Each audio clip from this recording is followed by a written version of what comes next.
Why do conspiracy theories so often receive their strongest support from the world's dictators? Dictators are almost always oddballs, but it's worth asking, is quackery a required trait of an authoritarian rule?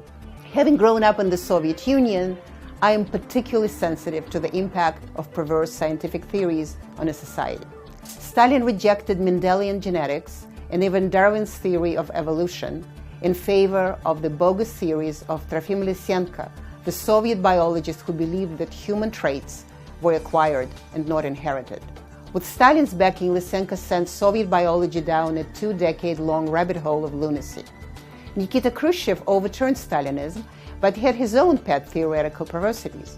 He believed a group of hardened engineers and geologists who argued that Soviet atomic bomb could be used to reverse the course of major rivers, allowing water to be redirected towards agriculture rather than being wasted by flowing into the Arctic Sea. Of course, Russia's experience with authoritarian charlatanism is hardly unique.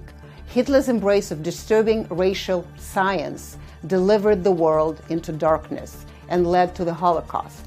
Today, the same paranoia-fueled attraction to phony ideas motivates many authoritarians to endorse conspiracy theories and disregard conventional wisdom.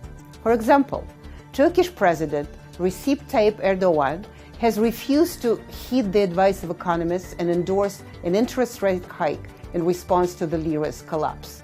His position is economic nonsense, but it cannot be separated from his belief that malevolent external actors, usually acting through the financial markets, are plotting against his regime. But perhaps no current leader is more susceptible to half-baked theories than the US President and wannabe authoritarian Donald J. Trump. Since entering the White House, Trump has repeatedly linked vaccines to autism, despite overwhelming evidence refuting any connection. He has also denied the well-established link between human activity and climate change. And he has insisted, over the protest of countless economists, that trade deficits are a sign of U.S. economic weakness.